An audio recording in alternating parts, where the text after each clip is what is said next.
આજે મા દીકરાની રસોઈ શેરનો બનાવીશું ખટ્ટો મીઠો કઢીવાળો ભીંડો. ચાલો રેસીપી ચાલુ કરી લેવી. કઢીવાળું ભીંડાનું શાક. મેં લીધું છે આદુ અને લસણ ખાંડી લીધું છે, મરચાં ખાંડી લીધા છે, કઢી પત્તા અને ઝીણા કાપેલા કાંદા. અહીંયા મેં લીધા છે તેજપત્તા, આખો ગરમ મસાલો, હળદર, ધાણા જીરું, નમક. કઢી બનાવવા આપણે લઈશું ચણાનો લોટ અને આપણે મીઠી કઢી બનાવીશું એટલે આપણે થોડુંક લઈશું ગોળ. તો મેં અહીંયા તેલ ગરમ કરવા મૂકી દીધું છે. આપણે પહેલાં ભીંડાને ચેકી લઈશું, પછી આપણે કઢી બનાવીશું. આપણે અહીંયા નાખીશું થોડીક રાઈ. આપણે પછી કઢી બનાવીશું ત્યારે પણ નાખીશું એટલે આપણે અહીંયા થોડું થોડું નાખી દઈશું રાઈ અને જીરું. હવે આપણે નાખી દઈશું ભીંડો.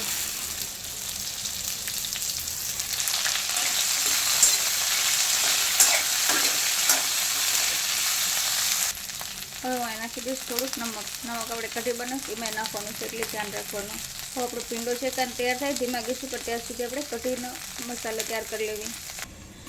હવે આમાં પેલા લઈ ચણાનો લોટ. અહીં ચણાનો લોટ મેં લીધો છે 2-3 ચમચી. હવે આપણે એમાં નાખી દઈશું ધાણા જીરું, હળદર અને નમક. હવે હું આમાં થોડી થોડી છાશ નાખીને કઢીનું ગોળ તૈયાર કરી લઈશ. આપણે થોડી થોડી જોતા પ્રમાણે છાશ નાખતા જઈશું.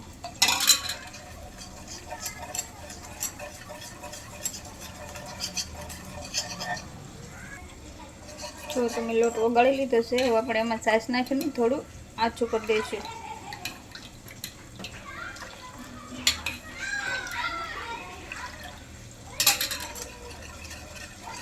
પહેલાં વધારે છાશ નહીં નાખવાનું, પહેલાં ઓછી છાશ નાખવાની જ આપણે લોટ ઓગાળી લેવાનો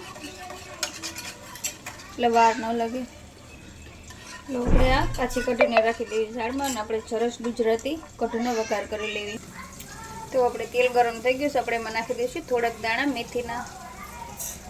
મેથીથી કઢીનો વઘાર બહુ જ સારો આવે છે. હવે આપણે નાખી દઈશું આખો ગરમ મસાલો. હવે આપણે નાખી દઈશું તેજપત્તા. હવે નાખીશું રાઈ. હવે આપણે નાખીશું જીરું. હવે આપણે નાખીશું મીઠા લીમડાના પાન. હવે નાખીશું વાટેલા આદુ અને લસણ. આપણે નાખીશું વાટેલી લીલી મરચી તીખી. હવે નાખી દઈશું આપણી ઝીણી કાપેલી ડુંગળી. પછી આપણે બધો જ વઘાર સારી રીતે હલાવી લેવી. આપણે ગેસ અહીંયા ધીમો જ રાખવાનો છે એટલે આપણે વઘારથી બળે નહીં. આપણે આમાં કાંદા નાખ્યા છે એટલે આપણે આને 2-3 મિનિટ જેટલું પકાવવા દેવાનું છે. આપણે કાંદા નાખ્યા છે ને એ સારી રીતે ગળી જાય, વ્હાઈટ કચરું ન લે અને આપણો બધો મસાલો પણ એકદમ સારી રીતે પાકી જાય. પછી આપણે નાખી દઈશું એમાં કઢી. 2-3 મિનિટ પછી આપણો મસાલો સારી રીતે એવો પાકી ગયો છે. આપણે નાખી દઈશું એમાં કઢી. એટલે કઢીનો વઘાર કરી લઈએ. તો મેં અહીંયા ગુજરાતી કઢીનો વઘાર કરી લીધો છે. જો સરસ એવો આપણો વઘાર થયો છે. આપણે આ રીતે જો કઢી ખાવી હોય ને ભાત આરે કે ખીચડી આરે તો આ રીતે આપણે થોડી કઢી ઉકળે પછી આપણે થોડીક કઢી અલગ કાઢી લેવી. જો કોઈને ભીંડાવાળી કઢી ન ભાવતી હોય ને તો મારા ઘરે બધાને જ પસંદ છે એટલે હું ભીંડો નાખી દઈશ આમાં. જો તો આપણે કઢી સરસ એવી તૈયાર થઈ ગઈ છે, ઘાટી થઈ ગઈ છે. હવે આપણે આમાં નાખી દઈશું ગોળ.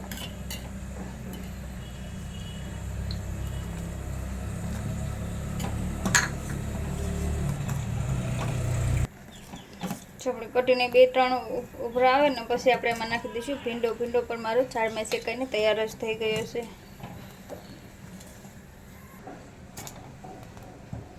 જો આપણે કઢી બનીને તૈયાર છે. હવે હું ઉપરથી નાખી દઈશ કસૂરી મેથી. આમાં મેથીનો વઘાર અને કસૂરી મેથી બહુ જ સારી લાગે છે. એને કઢી પત્તા તો ખાસ નાખવા. જો ભીંડો પણ સરસ એવો શેકાઈ ગયો છે. આપણે નાખી દઈશું ભીંડાને કઢીમાં. આ કઢીને ભીંડાનું શાક બનીને તૈયાર છે.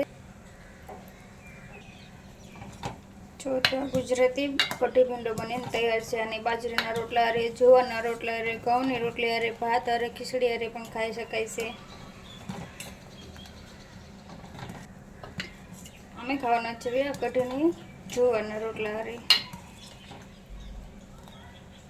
હવે આપણી કઢી બનીને તૈયાર છે. હવે હું નાખી દઈશ લીલા ધાણા.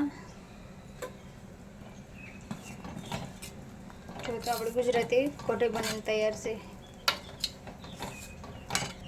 જો તમને મારી આ ભીંડા અને કઢીની રેસીપી પસંદ આવી હોય તો મારા વિડીયોને લાઈક શેર સબસ્ક્રાઈબ જરૂરથી કરી દેજો.